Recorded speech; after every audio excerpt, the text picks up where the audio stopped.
Excellent. Good evening and welcome to the April 28th, 2020 meeting of the Pequannock Township Council. Ms. Marsh? In accordance with the requirements of New Jersey's Open Public Meetings Act, notice of this meeting was included in the annual meeting notice, which was filed in the office of the Township Clerk, posted on the bulletin board in the Municipal building, published as a legal notice in the Suburban Trends newspaper, and distributed to all persons requesting notice in accordance with Township policy. Information to promote access to the meeting was sent via email to the Suburban Trends, Daily Record, and Record newspapers, and posted on the Township's website and at the entrance to the Municipal building. Thank you. Please join me in the Pledge of Allegiance, followed by a prayer and a moment of thanks for individuals serving our nation. I pledge allegiance. Pledge allegiance to the flag of the United States of America, and to the republic for which it stands, one one nation, under under God, God, indivisible, with liberty liberty and justice for all. justice for all. Most gracious Providence, we ask that you bless this governing body with an abundance of wisdom and understanding, so that every deliberation will result in actions that will promote the common good and the general welfare for all the people of Pequannock Township. Amen. Amen. Well, that was much better than last time, everybody. All right. The clerk will please call the roll. Mrs. Florence Lynch, Here. Mr. Cole, Here. Mr. Phelan is absent. Mrs. Russell, here. Mayor Hurd. Here. All right. Before we start, I'm going to ask Mr. Brewer to review the format of this meeting. Mr. Brewer? Thank you, Mr. Mayor. The meeting is being held via Zoom. There will be a public hearing as well as 2 public comment periods throughout the meeting. When it comes time for the mayor to call for public participation, I ask that someone raise their hand to be recognized. We'll wait a period to make sure people have an opportunity to participate, and then they can be called upon. If someone's having any technical issues, there's a Q&A feature at the bottom of your screen, and you put a question in and I'll work to address it. Thank you, Mr. Mayor. Thank you, Mr. Brewer. All right, presentations. Next on the agenda is the presentations for the 2020 municipal budget. For members of the public who would like to make comments on the budget, I ask you to hold these comments for the public hearing, which is scheduled for this evening just after the manager's report. Mr. Brewer. Thank you, Mayor. With us this evening, we have Julie Kupelik, the Township's Chief Financial Officer, Valerie Dolan, partner at Nisavachi & Company, who is the Township's auditor. As we move through the process, if there are questions that Julie or Valerie need to answer, they'll be able to address them. We're going to try something new tonight. I'm going to share the presentation on the screen. Can everybody see it? Yes. Yes. Excellent. Okay. So this is the most unusual budget process conclusion that I think I've ever participated in my municipal career. Right now, there remain a number of unknowns about 2020, and the biggest challenge is we don't even know when we're going to know. So we've worked with our professionals, colleagues. I know Julie, Val, and I have participated in a number of webinars and seminars and meetings to share ideas with other experts and other municipalities to put forth the best possible options for 2020 and beyond. I'd like to note that in an effort to be as transparent as possible, this presentation, as well as the memo to the council and the entire packet, have been posted on the township's website. They were loaded on the website as of Friday. And moving forward, the public has had an opportunity to watch them, and they'll be able to watch this presentation as we run through the 17 slides. Assuming I can make the slides advance. Okay. The format of the presentation is similar to last year's in that we're going to run through the process and some highlights, but ultimately at the conclusion, we'll jump into the issues presented by COVID-19. So in an effort to be consistent for comparison's sake, we'll share the information and we'll get into some of the issues that we are all aware of in 2020. As the council and the public may be aware, the budget process is not one that takes a short period of time. It initiates in September and usually culminates sometime in March or April. This year, it may be as late as some point in May. Some municipal budget highlights. The 2020 municipal budget includes total current fund appropriations of $20,130,769. The municipal tax rate, including the library, has an increase of 0.021 or 2.1 cents per hundred of assessed value. The open space tax has been returned to the 0.6 per hundred of assessed valuation, down from the 1 cent per hundred that it was increased to in 2019. It bears noting that as of December 31st, the Open Space Trust had an unencumbered balance of $332,532. Based upon the rate as it currently exists, it's anticipated that the 0.6 per hundred rate will generate $141,024 in 2020, with a balance of $470,000 plus or minus at the end of the year.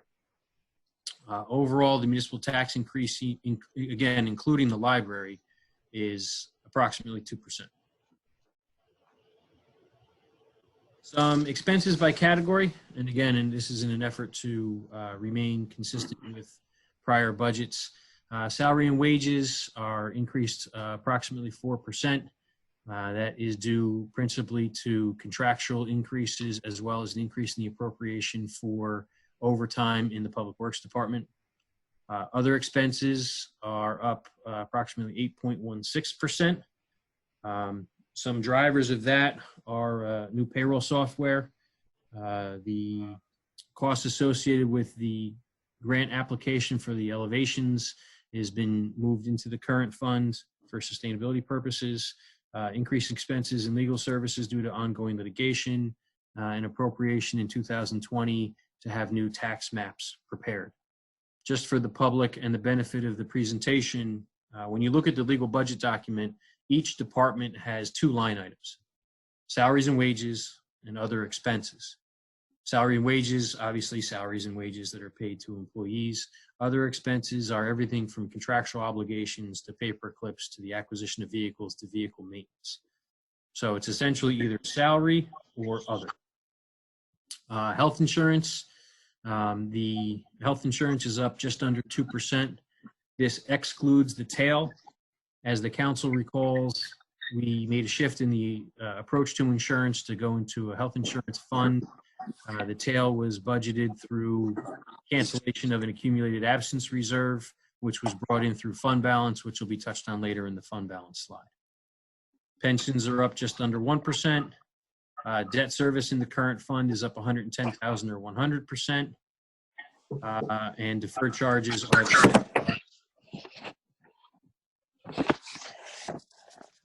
revenues. Before COVID-19, things looked pretty good. Tax collection rate for 19 was very strong, up over 99%. We did have the reserve to use to contend with the tail expenses, which we're working to come to the end of now and be able to establish a balance of where we land with respect to miscellaneous revenue collection or anything other than the levy. The recurring revenues there came in greater than they were anticipated, which is what we hoped for. But again, COVID-19 happened. So now there's a lot of issues that we anticipate potentially impacting, definitely going to impact certain revenues, potentially impacting other revenues, but more on that later in the presentation. Fund balance. There's $1,853,000 of fund balance currently anticipated in the 2020 budget.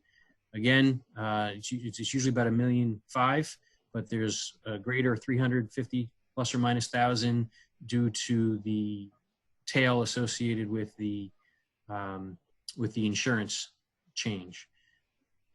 It's looking like we may not need all that money. So by bringing it into the budget through fund balance, it'll ultimately cycle back into fund balance, and we may not need it. That said, if other revenues fall short, that's a crutch that we may depend on and need to lean on. But if you look at the chart on the slide, the goal is to not go down in fund balance, but to increase in fund balance. And as a general rule of thumb, you never want to use more fund balance in a revenue as a revenue in a budget, then you can regenerate, and we have been consistent with that of late. Capital program. The Township of Pequannock has a general capital program that is funded in cash. The 2020 capital plan includes a total of $1.5 million in spending. 1.375 million of that is cash appropriated as a component of the 2020 budget. The balance is from the capital improvement fund and capital fund balance. Again, more on the capital program and what it may be able to help us with later. But the benefit of the pay as you go program is you don't need to pay the expense of borrowing money, and with cash you have some flexibility. Some program highlights: approximately $360,000 in road resurfacing. The reserve for the fire apparatus continues to be funded. We have $110,000 in sidewalk improvements that wasn't in the prior year's budget. And we've established a reserve for the ambulance for the first aid squad, like we do for other large pieces of equipment. Rather than having one major hit in the budget year, you try to plan ahead and are proactive about it. The full list of capital improvements is available on the budget document, which is currently posted on the township's website. Skipping to utilities, the water utility, overall budget increase of just shy of $70,000, or just under 2.5%. There's a $105,000 capital plan in utility. Rates again increased in 2020. Water, when you have the generation of water, is always an interesting thing, because if it's a dry year, you sell a lot of water and you have a lot of revenue. If it's a wet year, you don't sell as much water and you don't realize as much revenue. We've had a lot of wet years. So we did have the rate increase in 19 and again in 20. Hopefully we'll be able to operate effectively, and not only for flood dynamics, but for water utility revenues. Hopefully we have a nice drought and lots of green lawns in the township of Pequannock. Sewer utility, point of much discussion, at least in my office over the last several weeks. We did have the rate increase that was put into place legislatively in November of 2019. The timing of the impact of that could not have been worse. That's definitely acknowledged. But unfortunately, we have the obligations associated with the debt service, and the overall sewer utility budget increased by about 7.8%. Largely, that's due to an increase of appropriation of debt service. There are also things that were put back into the sewer utility that were stripped out in 2019 because the sewer utility could not afford them. There was nothing disproportionately appropriated in the sewer utility. I do not have a municipal Maserati funded by sewer rents. It is simply those costs that are appropriate and proportional to what the sewer utility should have. Solid waste utility. This past weekend in Suburban Trends, as well as the Star Ledger, we published the notice to bidders, because the collection contract for solid waste, the collection contract for recycling, and the collection contract for the vegetative waste are all concluding on October 31st of 2020. Those contracts will determine the future of the rates for the solid waste utility. As the council recalls from the last council meeting, we did have a discussion about options. We do have a menu of options to try to control costs. Those bids are due back in June. Once we receive the bids, we can review them to make a determination, and the council can ultimately make a decision on what direction we want to go and what the impact of those new rates would be if they needed to change. The utility as a whole remains solvent. We did increase additional appropriations in 2020 to deal with potential increases in November and December on the new contracts. Those are largely funded by recycling tonnage grants. So hopefully we'll be able to get through 2020 without issue once we do receive those bids back. Recreation utility. As the council participated in significant discussion about the recreation utility and the challenges with the recreation utility, those conversations all took place before the impact of COVID-19. Essentially, recreation is shut down. There were some programs that did happen. You'll see some things even on the bill list for tonight that are programs that did happen, so those obligations need to be paid for. We hope we brought in the appropriate revenue. As things are shut down, appropriations aren't being spent. with the exception of some of the costs that are borne by the utility, some personnel costs, some audit costs, some other things like that. It's really hard to say what's going to happen with recreation in 2020. I have a meeting this Friday with staff to discuss it in detail. I was anticipating a discussion item on May 12th with the council to at least have a conversation about PV Park. With the impacts of the executive order shutting things down and the social distancing, we really don't know what's going to happen. If the fall programs happen, maybe the utility can get through the year without a massive issue. If summer programs and fall programs don't happen, we're going to have some major problems associated with the appropriations that will not have corresponding revenues. As we learn more, we'll make more informed decisions. But again, I look forward to a conversation at a future meeting, and a lot with the recreation utility just remains unknown.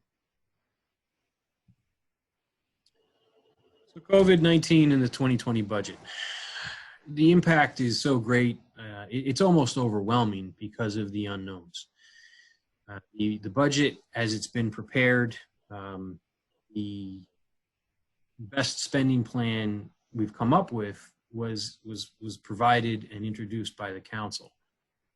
Revenues I'll get to in some future slides, but the government doesn't shut down, government continues to operate. I would love to know what the answer was going to be to what 2020 was going to look like so we could make necessary changes. But those things we don't know, so we need to just plan ahead for it. Today we received authorization from the Division of Local Government Services that the council could adopt the budget if the council wanted to adopt the budget, because we are in a state review year. So the state has reviewed with a fine-tooth comb the 2020 budget, asked some questions of the finance officer and the township's auditor. Those questions were satisfactorily answered. We're going to do one minor change, which is approximately $3,000, but we do have DLGS approval. On March 24th, as the council recalls, the snow trust or storm trust was authorized by resolution to use that pot of money, that reserve, to deal with expenses associated with COVID-19. Thus far, I would estimate that approximately $15,000 has been spent related to COVID-19. That is primarily the UV disinfectant lights that were purchased, one for municipal operations, one for the first aid squad, overtime in the health department, and other disinfectant and technological related items.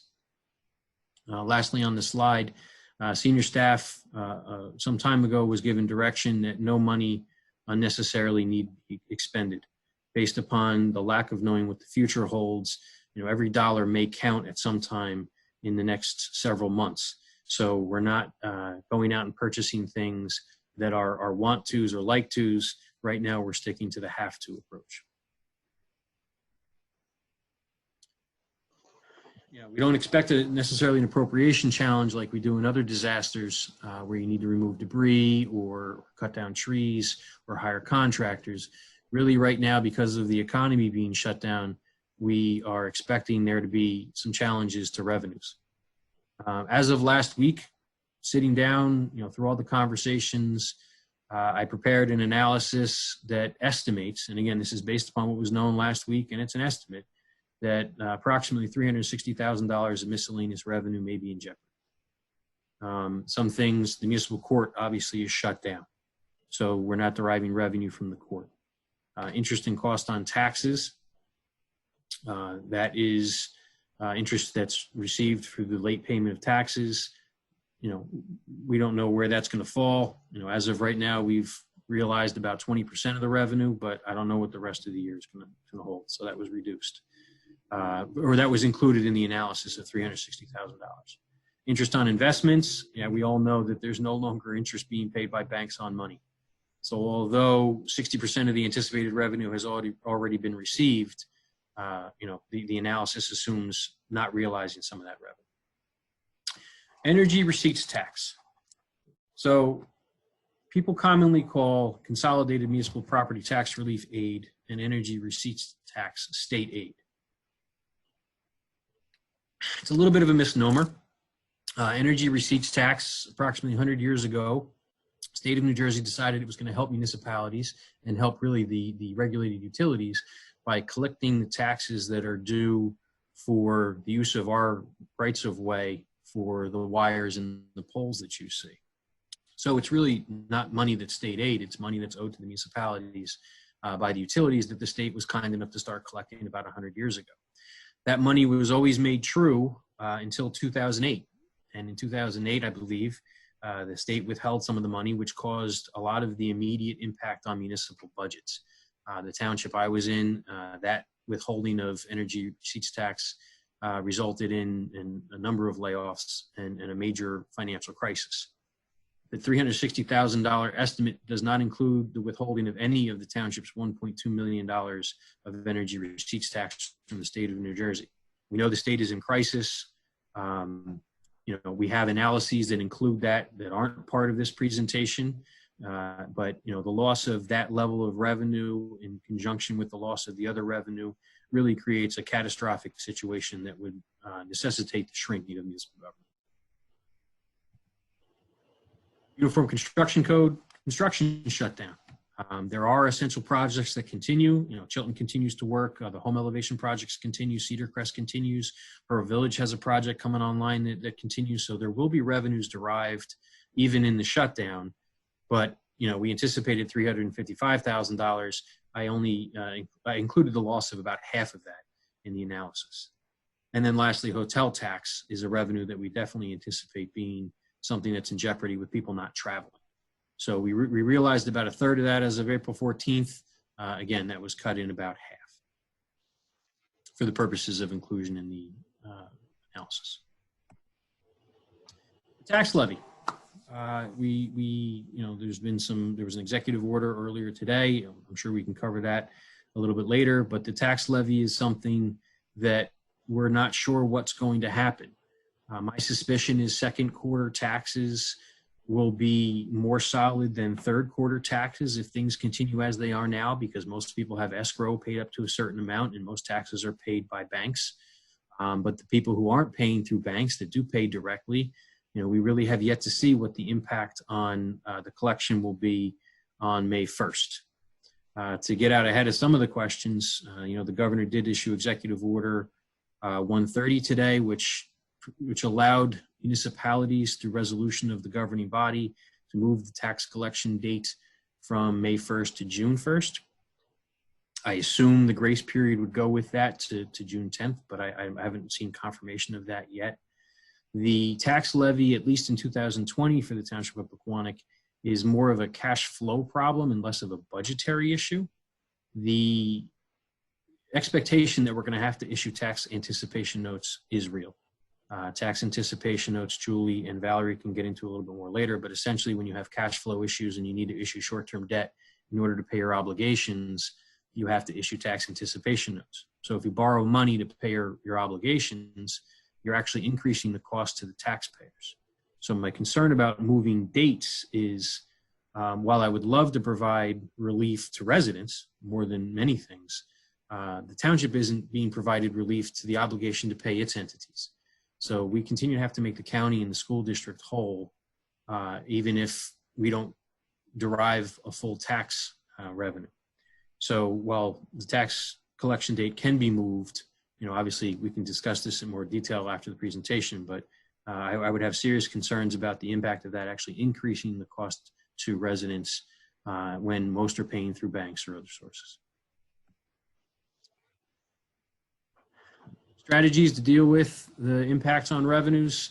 As I mentioned earlier in the presentation, 2019's collections exceeded the 2019 anticipated, helps regenerate fund balance. In 2020, if revenues come in stronger than we're anticipated in some of the other categories, that'll help in other revenues that fall short. Again, the use of the money for the tail could be a serious help moving forward. And we also have a tax settlement that includes greater revenue to the township in 2020, which we will not need to share in 2020, at least with the other entities. The township has a capital program that includes $1.375 million in cash. What the council will see moving forward, assuming the budget is adopted, sometime in May, a capital ordinance that does not include all of the capital items in the capital plan. Until we know more, we can keep some of that money back And should we need to at the end of the year, we could cancel those appropriations to maintain the budget in balance. The downside of that is you're shrinking the budget. The upside of that is you can get through the year. So it's an option, and it's something that we have available to us. Obviously, none of these are great options, but at this point, I don't think there's anything that shouldn't be at least considered. There was discussion about the legislature allowing for the use of a special emergency to fund a loss in revenue. So essentially that would allow the township to borrow the money, or at least raise the money in future years that it would need to satisfy the hole in the budget. An example of this would be how the township pays for revaluation, pays for a master plan. The expenditure happens in 1 year, but if it's $100,000 and you do it over 5 years, you just raise $20,000 in each of the next 5 budgets to satisfy that obligation. We're going to continue to participate in discussions. There's a lot of discussion going on with the League of Municipalities, the Managers Association, the Financiers Officers Association, because we're not unique. There are 565 of us, and we're all dealing with similar challenges, though everybody's in a little bit of a different position depending upon how they're structured and what their cash reserves may be. Moving forward, as I mentioned earlier, we did receive approval today to move forward with adoption. So the Division of Local Government Services has given a green light to the Township of Pequannock with that one resolution. I think we need to shift $3,000 into a revenue that was anticipated for cable TV franchise. But other than that $3,000 change, no new notice would be required if we wanted to proceed. Based on current unknowns, obviously subject to the council's approval or direction, there's not anything that we can think of to anticipate how to do this better at this time. Again, it was a great budget before. On the revenue side, we definitely see some challenges.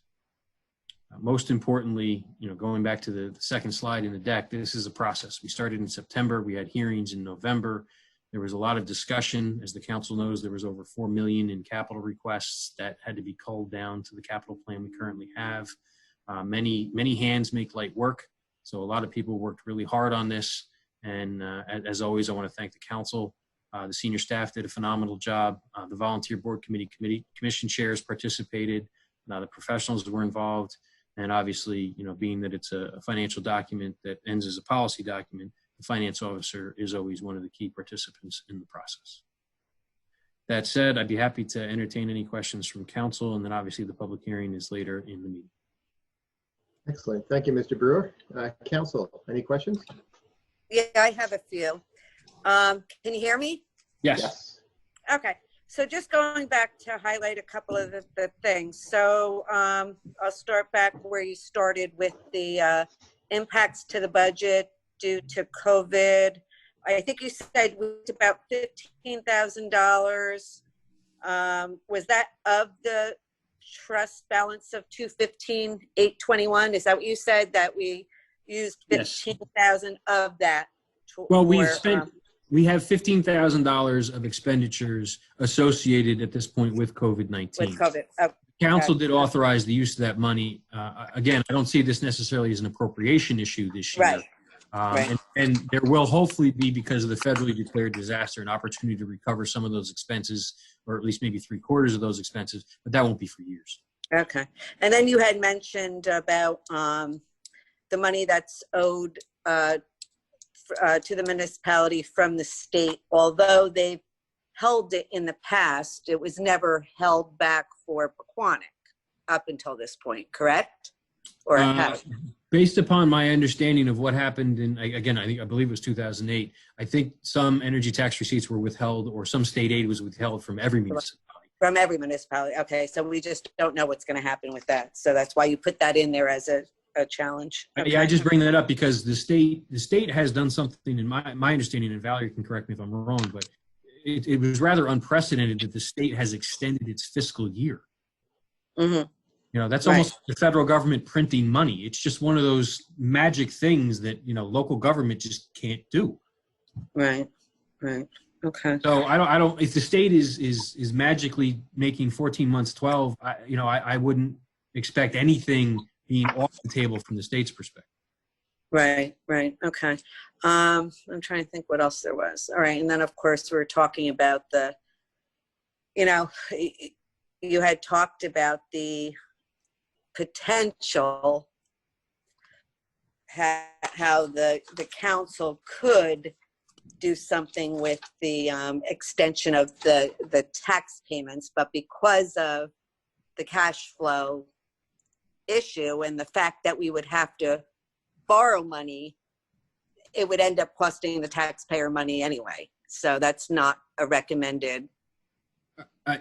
Assuming that we do have to, because again, we don't unfortunately know what's going to happen on May 1st until May 1st happens. Right.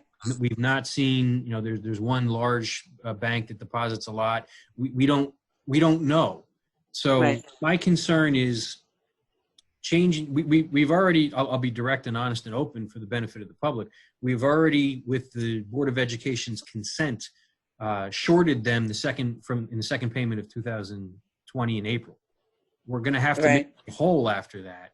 So at some point, if we don't have strong collection, we're going to have to borrow. And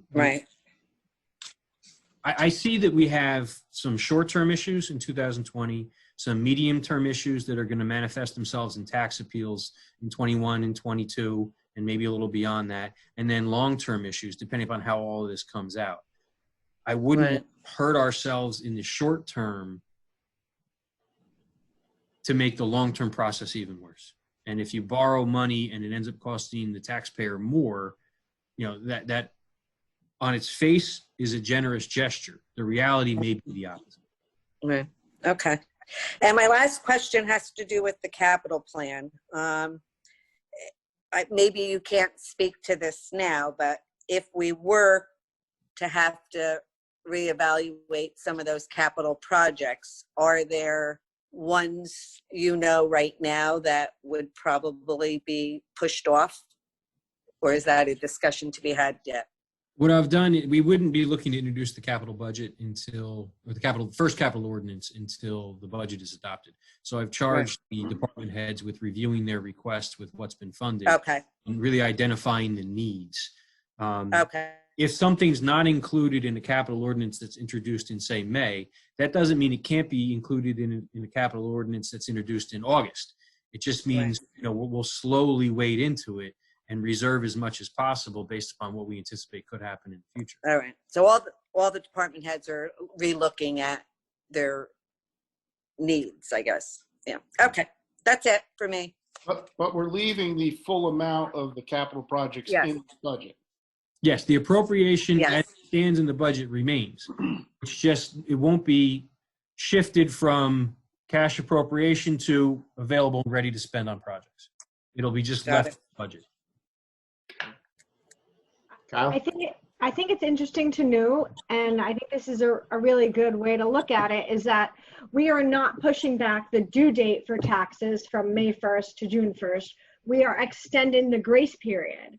So the banks can pay on May 1st, and anybody who needs a little help, who is paying their taxes, they can take advantage of the grace period. Is that correct, Adam? Well, right now, the due date for taxes is May 1st. Right. If the council wants to change that due date to June 1st, it would have to be done via resolution, which is not something that I would recommend. Right. No. So we're just extending the grace period. Like the governor's thing today, that he extended the grace period 30 days. No, the governor, the big discussion that's existed is, can municipalities change the due date for taxes? And the answer to that is no. Statute dictates it to be May 1st.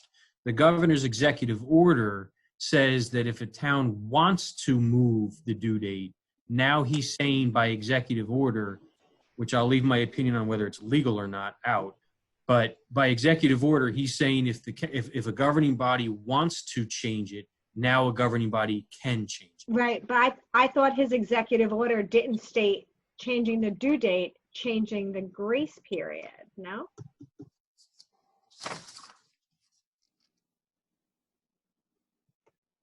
That's the grace period, but essentially it's the due date. Right. The order says grace period. The due date, it's still the due date. Instead of a 10-day grace, we give a 30-day grace. So we're not changing the due date. We're changing the grace date, which, I mean, it's kind of the same, but it's a little different. So the bank will pay on the due date. People who need grace can have a little more grace. Yeah. The only concern I have is, again, I would love to be able to extend, and it's the council's decision. So whatever the council decides, we'll work around or do whatever we need to do to deal with. But, the obligation of the township to satisfy its financial payments doesn't change. So I'd love to be able to say, don't pay us till, September. Right. There was some discussion over creating some sort of analysis to determine who was out of work and actually needed it versus who just decided not to pay it. And it got a little crazy at one point. Adam, do we know what percentage of the town pays their taxes versus what percentage of the bank pays their taxes? I don't think we have a hard percentage. I believe it's a little bit more than half. Julie, you can jump in and correct me if I'm wrong, that pays through mortgages versus paying directly. Let me unmute Julie. This is actually something that we've never really had to sit and figure out, but it's somewhere around the half mark, plus or minus, that pay by bank or through an escrow company. It's just something that, we never actually really thought about until this came around. So, Right. but it looks like it's about, somewhere around the 50% mark based on, the dollar amounts that we've seen coming from escrow I'm companies. surprised it's that low. I would think Yeah. it would be more people paid via the banks. Can we even get it It's done in the time frame surprising. allotted if we wanted to move it? Well, the governor issued an executive order 3 days before the effective date, so he left us a lot of time to consider it. But I mean, Sorry. as our meetings roll and we have to do a resolution and everything else, is it actually even physically possible that we could pass something like that? Bob, what's your answer? The answer is we would have to do it tonight for it to mean anything. And we don't have it in front of us. That's not our standard way of operating. We don't like to do things that way, but that would be the only alternative because any later than that, it becomes irrelevant. And I will note that the banks will probably take advantage of it because they are the ones really that stand to make the most money by holding all of these funds in their escrow accounts for a little bit longer. So there's no guarantee that the banks will pay if you extend the grace period. So, Right. so there's no way of us saying to the banks, you have to pay on May 1st. And the people that don't have mortgages, you have a grace period. No, Right. it's for everybody if we apply it, unfortunately. Really? You're right. The banks are the ones that are going to make the most money because they're going to Right. hold on the money as long as they can. Yeah. Yeah, they pay in the millions while other people pay in the thousands. Right. So you're saying Al? really the grace period, extending the grace period is really extending the due, though. It's really one and the same. But, Yeah. but Councilwoman Russell's right. The language in the executive order is, it extends Yeah. the period. And I think they did that for a reason, because I think banks pay Right. on the due date and grace is Right. taken by those who need it, hopefully. So it is Right. something to think about. Right. Or the interest you charge after the grace period. Okay. Al, did you have any more? No, I just wish we had more time. Yeah. Yeah. So do I. No, this isn't something that I feel we have the right to, 6 hours later, all of a sudden say yes or no. I would love to be able to say, those who need it, come talk Right. to us. Those who don't, we're kind of caught in the middle here. And Yeah. I don't think literally. that's fair for the governor to do to all these municipalities right before the due date. It would Exactly. have been nice if he had decided to move it, assuming he had the authority to move it, as Right. opposed to put municipalities in this bind, Right. making a decision. And Bob, Right. if you feel that there's no way that we can differentiate from people that need to pay on May 1st and people that can pay on June 1st, how are we going to do that? There is no way for us to do that. Right. It would have to be open to everybody.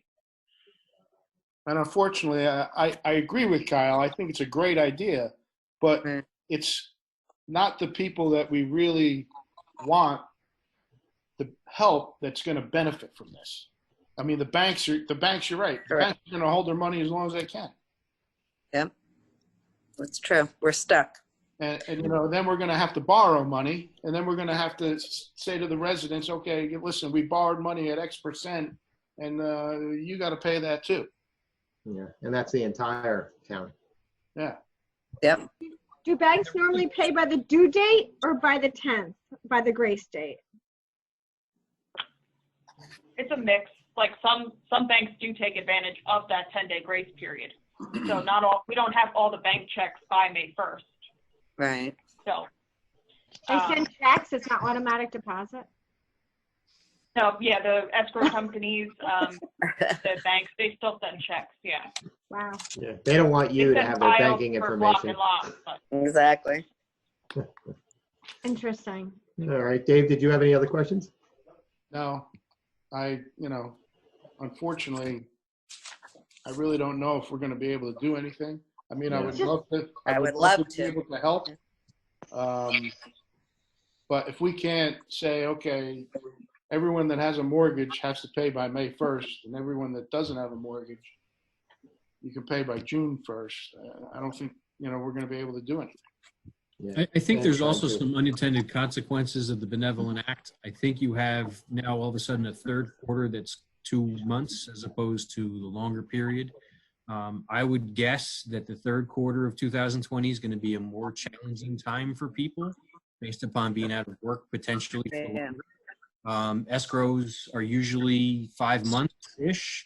So, if you have your taxes and then you have your insurance come out, now all of a sudden escrow shortages are happening. People aren't paying their mortgage payments. Now we have that issue in the third quarter and beyond. So I don't think this is a unique issue for this time period, which is again why I question the executive order, but here we are. Kyle, you're still muted. Sorry. I also question the executive order myself because a lot of these banks, with the mortgage deferral, it's a 3-month deferral, but on the 4th month, you owe 4 months. So now on the 4th month, they owe 4 months, and now they owe taxes. And, I think that's going to hurt people more than help people, to be honest with you. It's easy to budget, $1,500 a month or whatever it is that your mortgage is. However, after 4 months, you owe $6,000, and at that point, we don't know where we are. Yeah, the timing's terrible. It's not enough time. And we didn't have enough time to really discuss this. I have actually, during our meeting tonight, I have gotten texts from people saying, oh, the governor said we don't have to pay our taxes, and I haven't even answered them. Adam, is there any way we could say if there's a hardship, talk to us, or is this something you do on a normal basis? Like I would hate to say like, oh, the governor said you don't have to pay for 30 days, but Pequannock is making you pay, and we don't care if you have a hardship. Like, do we have any options for people who are really suffering? Because there is a lot of people out there. No, there's no doubt about it. And my understanding is, and Bob can confirm this, there's no ability of the municipality to establish some sort of benchmark. We can't say if you've been out of work for 2 months as opposed to 1 month, or if you qualify for this entitlement versus if you qualify for that entitlement. There's just no mechanism to do that. It's very complex and complicated very quickly. Yeah. I mean, not to go too far afield, because I know this is a presentation, but related to the budget, there's all the federal money that's been kicked around that right now no one's sure how that's even going to interface. So there's municipalities and states can use that for and not use that for, and what grants can work and not work. There's such a large pot of soup with so many ingredients, just goulash right now. Yeah. It's a mess. As a small business owner, I'm well aware of the goulash. I've got a couple of questions. Valerie and Julie, thank you very much for everything that you guys have put into this, and Adam, to you, of course. I'll start with that energy receipt tax. So in 2008, any clue how much that they shorted us? And then the second half of that is, did they ever make us whole? They have never increased it to the pre-discounted amount, which there are a number of people who run around and make great presentations who will remain nameless on this subject. But no, the league has taken a strong position on it, and they've never gotten it back to where it was. So they basically cut it by X%, and going forward, they just kept on giving us that new number. Right. I was in Municipal Township at the time. I recall it was approximately $600,000. Well, So, but hopefully it won't go to zero. So Hopefully it doesn't get touched at all, and haircut. hopefully we get the full 1.2 and change. But you know, we just don't know. Right. Again, we have projections and plans and ideas if it does come into play that you know, I don't think they're warranted for discussion this evening because we're not there yet. But we are trying to anticipate what would need to be done if that eventuality came to pass. So Adam, let me interrupt you 1 minute, Ryan. So what you're saying in 2008, say Montville got 1 million and they cut them 400,000. In 2009, are you saying they only got $600,000? Correct. In 2010, they only got 600,000. So there's a chance that if they cut us, this is going to be a cut for the future. Correct. Yep. Yes. So if they cut us 10%, we're short 120K going forward every single year in our budget that we're going to have to make up, on top of any other pain that we're seeing from construction or PV Park or anything else. Right. And that was really what was the catalyst for the crisis on the municipal level, which was then followed up with the devaluation of the communities, the tax appeals, and all the other issues. So that started the ball rolling on the municipal. So Right. things start getting really complex really quickly with all of these moving parts. Correct. Another question, solid waste. So our agreement runs out October, or is it through first of year? October 31st, 2020. So November 1st, 2020, we'll need to have new contracts in place. Got it. Now that 360,000 that you were anticipating in lost revenue or potential lost revenue, does that include recreation like PV Park or no? No, that's just, and again, that's an estimate based upon what I knew last week, based upon best professional judgment. You know, that's no fixed real number. It's just based on what we thought and knew at the time. No, that doesn't include the recreation utility. Again, the recreation utility has expenses that will occur regardless of programs taking place or not. So we need to have programs take place to generate revenue. Have the summer and the fall, we think we will probably be okay. If we lose the summer and just have the fall, it's going to be an interesting question. If we don't have activities like we have in the past, we're going to have a problem. So basically, we've already lost one season going into summer. So hopefully we can have summer like PV Park and other things that we do during the summer. And then, of course, going in the fall, whether it's fall ball, whether it's soccer, whether it's everything else that we do in the fall. Right. And we have no idea. Now, if the governor doesn't let us open until July 1st, can we actually have a PV season at that point? I would try everything possible to have a PV season at that point. The biggest challenge is staff, but Right. you know, normally we have issues finding lifeguards, and we get up to the 11th hour. Now I think we probably would have a better shot at hiring lifeguards than in other years. So, you know, I believe it would be operationally possibly, knowing what I know today. So if we could make it happen, we're going to do whatever we can to make it happen. Correct. Excellent. All right. And then, yeah, I asked my questions about the taxes. I agree with Kyle and Dave. If there was some way we were able to allow those homeowners that pay taxes directly as opposed through escrow, because we know escrow is already in. Unfortunately, the biggest issue is time. We need to do a certain process, bring it through resolution, public hearing, and our next meeting isn't until, May anyway. So by the time we actually get something done, it's already June, which is a shame.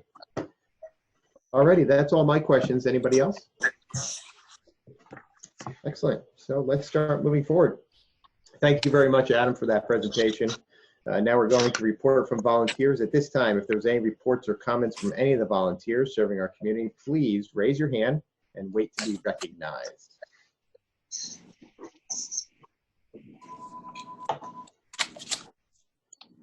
Anybody, Mr. Brewer?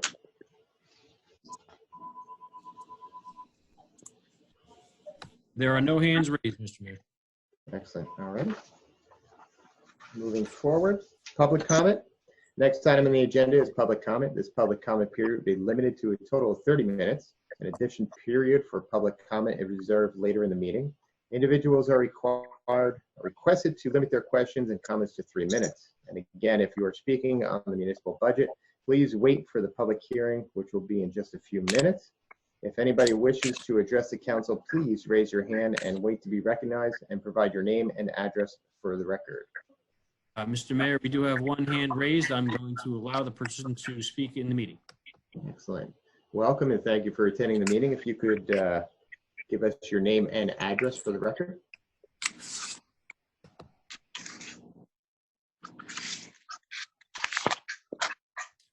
There's a technical issue that's going to require my promotion of the gentleman to a panelist. Okay.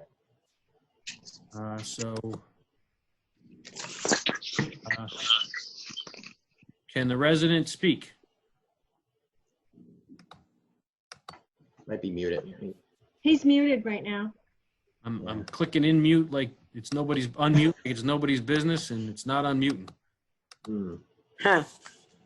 Let me try again to promote the person to panelist. Can he type in his questions, Adam? Yeah, Frank, can you type your question? Because I promoted you to panelist and I've tried unmuting you and it has not succeeded. And Frank, make sure that your phone is not muted. He's in the meeting. How about if he calls one of us and we put him on speaker? That would work. Yeah. Frank, do you want to call me and I'll put you on speaker? No, you don't like him? Poor Frank.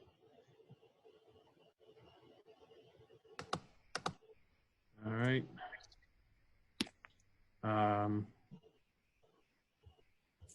Hold on, I'm getting a message. No. Can Frank hear us? I have no indication one way or the other, sir. You want me to try to call Frank? Oh, here he comes. There you go. Frank, I'm going to put you on speaker. Go ahead. You can't hear me. I can hear you. You're on speaker. All right, we got a little echo here. Okay. Just a bit. Actually, a couple of questions. You said to wait for the tax guys about the tax, but I think it's important. And I think, are you guys going to decide tonight that you're going to keep it as May 1st and keep it that way? Would that be the approval of the taxes? Yeah, I think Frank wants to know if we're going to Change the grace period of the taxes. change it from May 1st to June 1st. And I believe right now the majority of us are feeling that we can't. We would love to, but technically we can't because we don't have enough time to bring up the resolution. I just didn't get a definite. You know, you guys were all saying, yeah, you want to do this, you want to do that, but it's a definite May 1st. Yes, definite May 1st. Only be- Budget that I hate to ask these questions, but you don't get me too often. You dropped the open space money again. Was there a specific reason for that? Adam, question is about the open space money moving from 1 to 0.6 again, or back. It was reduced. As I reported, we anticipate a balance of over $400,000, and as of right now, I'm not aware of any acquisitions in 2020. That amount of money would allow us to submit an application to purchase a piece of property that is almost $2 million. So there's a fair amount of funds available. And based upon everything that's going on, if there's one thing we can do, that's something that can be lowered without necessarily hurting operations. Right. Okay, I'll take that answer. I have a question in regards to testing in our town. Does anybody have any information as to where an asymptomatic person can go and get tested, like me, being 85 years old? Well, I can probably answer that because I know a little bit about that. You do need a prescription from your primary care physician. There is a place, it's an Atlantic Healthcare owned piece of property on South Street in Morristown. My doctor made the appointment directly with them. And by the time I hung the phone up with my doctor for the testing, I was being called by the people at that testing facility. So it's on South Street in Morristown, but you do need a prescription from a doctor. There is also another testing facility at the County College of Morris. That one you also need a prescription from a primary care physician. So those are the two places. They're drive-in facilities. You pull up. You keep the windows up. There's a person there, so you can read a note, and then the person says, okay, she shows you another sheet. Please call this number. You call the number. You speak to someone that's in the tent right next to you. They ask you a number of questions. They do a couple markings on your vehicle. If you are the passenger, they will mark the passenger side of the vehicle, so the nurse that you pull up to in the next step knows which person she needs to do the swabbing for. You roll down the window, you go to the next tent, you roll down the window, they stick this cotton swab pretty far up your nose, and then they go back. You roll the window back up, and then they come back again, and you crack it, and they hand you some information. It's just general information for the testing, and they tell you it's usually 4 to 6 days for the testing, for the results. I guess I'll wait for the finger prick. That's not your finger. Anyway, those are the two that I know of. I know Rutgers came out with one that is supposed to be 24 hours. I don't know where that is being used yet, or if it's being used in the state, but those are the two in Morris County that I'm aware of, and they do the swabbing of your nose. So. Okay, but you don't have to have symptoms. That's the problem, because most of the testing places are all. If you have a system, you can go get tested. Right. So I really have to go through my doctor. Okay? Yes, you got to get a prescription from your primary care physician. Yeah. And your doctor probably can make the appointment directly for you at the facility. My doctor did that. He was able to make the appointment for me. I guess he saw that there was an opening, and he says, "Okay, I'll give you put you in for the next opening." And then the people called and confirmed, and I went. For a couple hours, I think it was Monday or Tuesday, both PNC and Morris County College were testing asymptomatic people, no prescription needed, for about 2 or 3 hours. And then because the governor did not realize that he needed a waiver from the federal government to test asymptomatic people. But getting a test, if you have no symptoms, you may be better off, Frank, thinking about getting an antibodies test, because that'll tell you if you have the antibodies, and it will tell you if you may have had it already. Just a thought. Yeah, I'll check with my doctor. Thank you. Frank, you By the way, nice to have you back, Jay. Yes, well, it's good to be back. Good to be back. One other question. I see a resolution. You guys are talking about spending money. Well, what feedback? on one of the resolutions, you've got an order in for a tree truck. Yep. You had to put more money to it. Is that what I read there? I don't have the Yes, it looks like it, $444 more is going to the $206,000 truck. Right. Which is still under budget from what was appropriate. No, $444 more. The total cost of the truck, will be $206,451.00. And Adam, correct me if I'm wrong, that was still under budget, what we budgeted for in 2020. That is correct. We used the national co-op to save money. Yeah. Okay. But if we're trying to save money, we shouldn't buy any vehicles at all. Till we We get already through bought this one. This is just a question of making it what we wanted. Yeah. Unfortunately, that PO went through prior up. 30, yeah. Okay. Frank, What do I do now? Click off? I'm gonna click off, Frank, and you'll go back on, okay? Thank you for calling in. Yeah. All right. You guys miss me? We missed We you. do. Thank you, Frank Spiegel. And Dave for that play-by-play of COVID. Frank clicked off. All right, moving on. Mr. Brewer, is there anybody else? Yes, we have one other hand raised. Hey, can you hear me? Yes, You we can. Excellent. Hello, all. I have two comments. State your name and your address, sir. Oh, sorry. David Holberg, 289 Boulevard. Thank you, sir. Nice to have you, David. Good to be here. Two comments that are related on topics that you've discussed. The first is relative to the date for the taxes being due, or the whatever you want to call it. In the strongest possible terms, I understand the desire to try and help people who are financially hurting right now.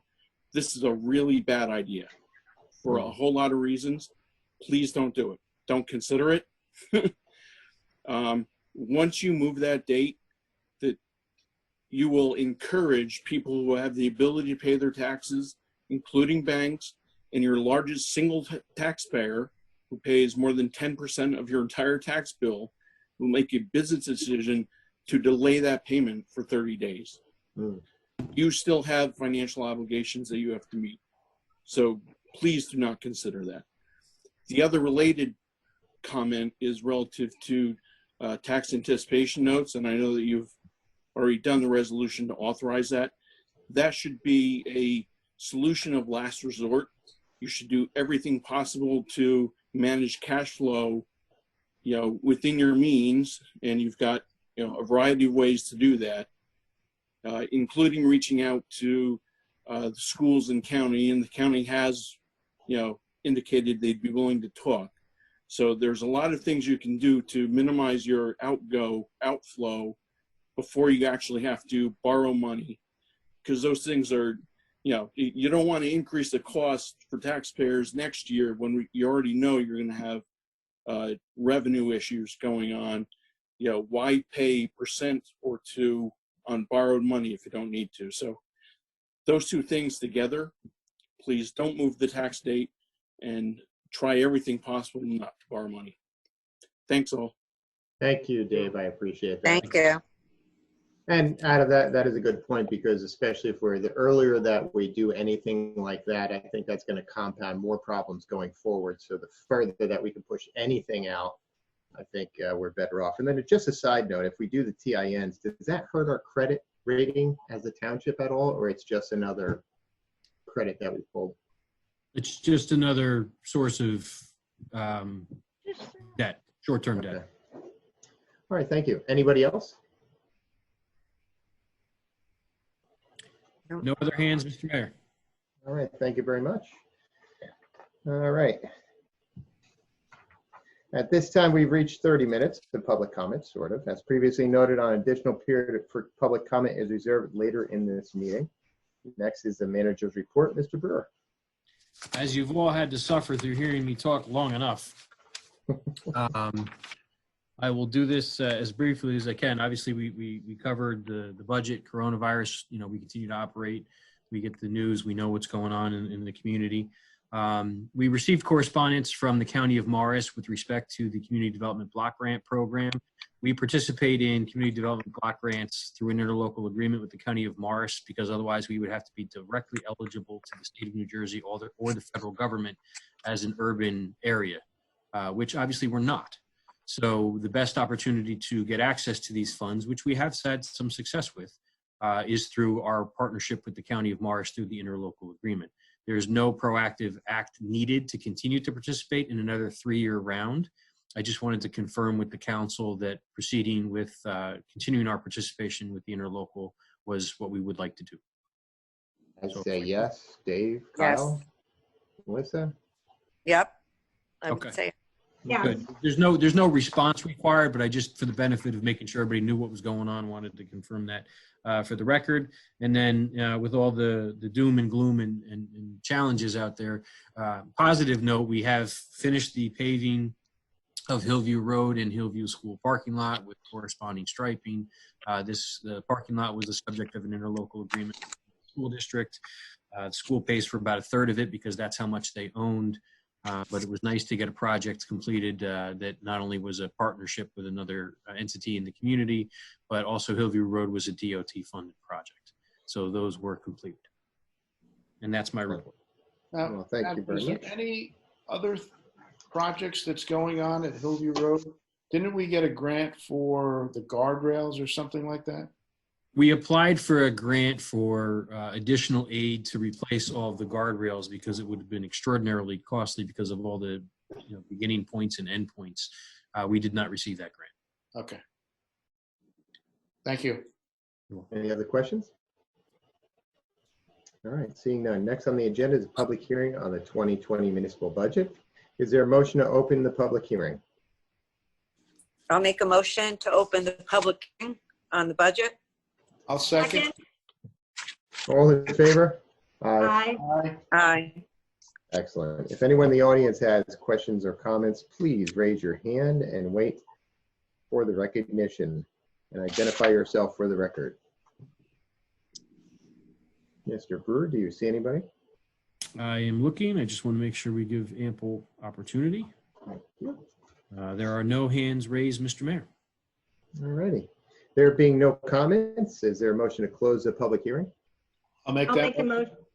Go ahead, Dave. Sorry. Dave, I'll make got that. it. Can I get a second? Kyle? I'll second. All in favor? Aye. Aye. Excellent, thank you. Next on the agenda is the introduction of ordinances. There's no ordinance scheduled for introduction at this time.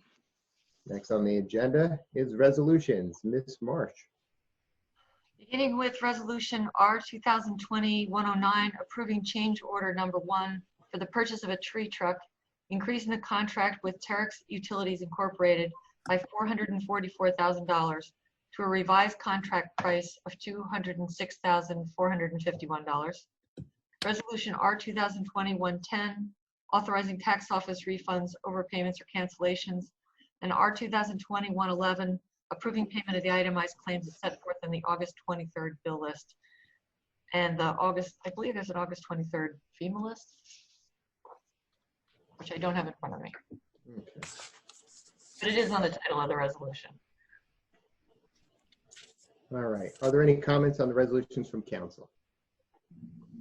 I'm sorry, did you say the FEMA list was in addition to the bill list, or it was on the bill list? It's on the bill list. It's 789, 745. Right, okay. All right, just wanted to make sure it was already in there. Okay. It is. It's typically included as an item that's called out by itself. Yep. Because you need to do. Okay. Any other questions? Nope. Again, just to clarify, the tree truck, we are adding $444 to it, to a revised price of $206,451, which is under the budget that we appropriated for it. And this is something that we were already under contract for prior of COVID. So unfortunately, let's move forward. All righty, that's all I have. Is there a motion to adopt these resolutions? I'll make I'll a make a motion to motion. adopt resolution Yeah. 2020-109 through 2020-111. Is there a second? I'll second. All right, roll call. Mrs. Florence Lynch, Yes. Mr. Cole, Yes. Mrs. Russell, Yes. Mayor Hurd. Yes. All right, there are items for discussion. There are no items listed for discussion. Reports and notices. There are no reports and notices. Next on the agenda is council reports and announcements. Councilwoman Florence Lynch. Yes, the Economic Development Advisory Committee met the other day. They had a representative, Jim Sardo, from the Chamber of Commerce on. They together, I believe, the chair of EDC is meeting with Adam tomorrow. They'll be updating the EDC page of the website with a lot of the information that we've been trying to push out to the community. I know they've also been working with the chamber. The chamber has been really stepping up. Jim's been pushing out a lot of the information that the town, Mr. Brewer has been providing and the town has been providing to him, and he's been pushing that out to the small business owners to help them navigate through the process for assistance and working through the applications and where to go. Just like Councilwoman Russell had mentioned before, it's really tough on the small business owner just navigating through everything. But we're doing everything we can, and some of the businesses reach out to the chamber. The chamber's been reaching out to the businesses. Same thing with the EDC members from Economic Development. They've been reaching out, and some of the business community has been reaching out to them. So we're just trying to do what we can to help support them. Lastly, I just wanted to thank everyone. I want to thank our police and fire and first aid for, you know, their continued dedication and their service to the community.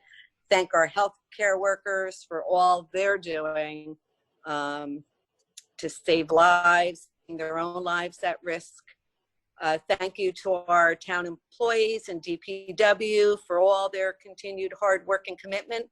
And last, to the community, our residents and our volunteers and the leaders from the community. They're all helping and giving to, you know, whatever they can do to help in need, and doing the best that they can for themselves and their families to stay safe and healthy. And we also want to pray for those who have lost loved ones during this difficult time, and continue to pray for those who are fighting the terrible virus. And Dave, welcome back. I know you had a battle there and you're looking good, and I'm glad you're healthy. That's it. Thank you. Thank you, Mrs. Lynch. Councilman Cole. I just wanted to pretty much echo what Councilwoman Florence Lynch said. You know, thank you to the community. There's so many great things that are happening right now in the community. You know, people helping other people, people supporting the healthcare heroes at Chilton Hospital. You know, there's a lot of good. You know, when things happen in this town, people come together and they really, you know, support one another. So I wanted to thank everyone for that. Wanted to thank our essential workers at, you know, grocery stores, and all of our first responders that are out there every day, you know, still serving our community. Everyone has been great. And, you know, lastly, I just wanted to thank everyone that, you know, sent me well wishes while I was sick, through Facebook, phone calls. It was just overwhelming, all of the prayers and positive thoughts that were coming my way. So I just wanted to say thank you. Nice to have you back, Mr. Cole. Thank you.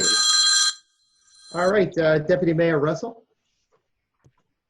Yes, I just want to give a shout out to Cupsaw Cares. I had run into Tom Lyons and I asked him if there was anything that the first aid squad needed, and he mentioned PPE, and I had put up a post and somebody saw it who contacted Cupsaw Cares, who contacted Tom, and they got a donation of PPE to both the first aid and the police department. It's not that we weren't providing them. They had some, but future orders were on back order. I also like to say that one of our own, Alyssa Labasco, was extubated. She is in a hospital in Charlotte. Her parents, her mom is a nurse, her father a firefighter. She's doing much better.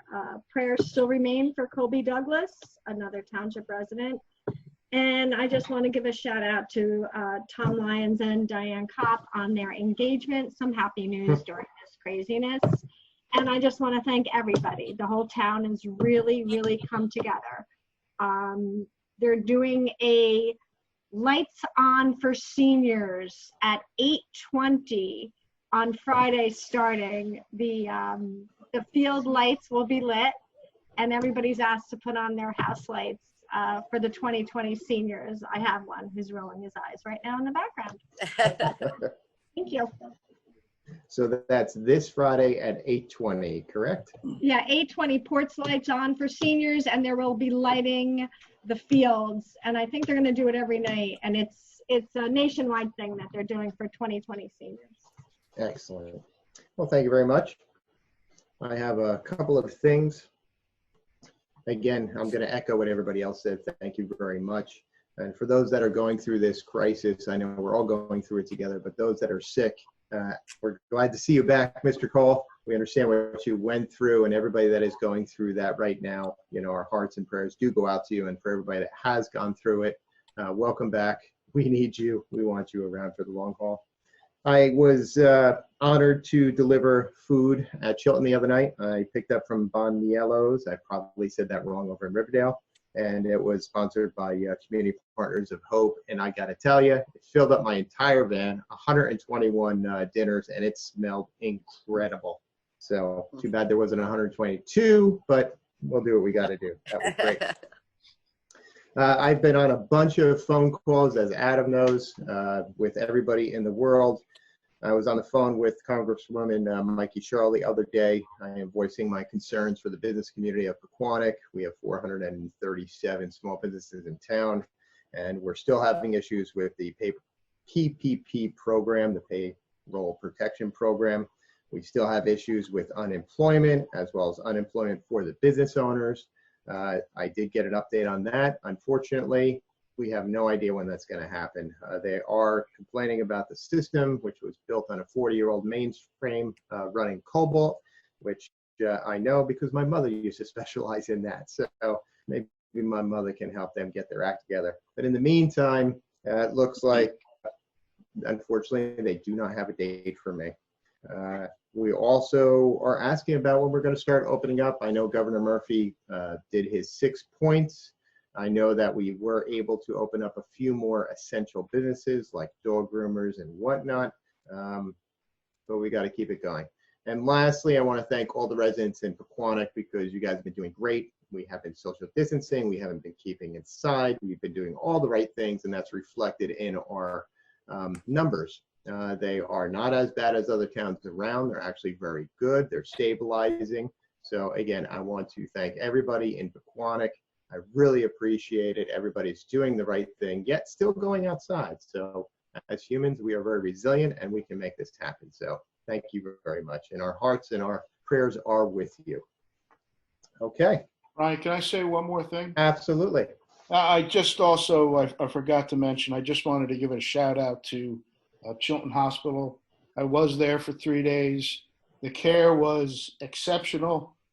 So I just wanted to, give a shout out to Chilton for the great care that they did give me. Thank you very much, Mr. Cole. And we are so lucky to have Chilton in our little township here. It makes it very convenient. Absolutely. All right, next on the agenda, public comment again. If anybody wishes to address the council, please wait to be recognized. Come to the microphone and provide your name and address for the record.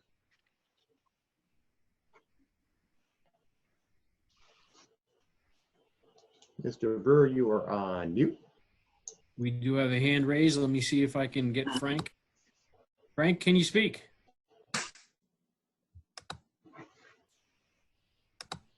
I still see him as muted. Guess we'll have to call Dave again. Try as I might with the unmute button. We succeeded with Mr. Holberg and are failing with Mr. Spizzeri. Maybe Mr. Spizzeri still has a flip phone, and that's the problem. I don't know. Poor Frank. I'll call Frank. All right, let's see what happens.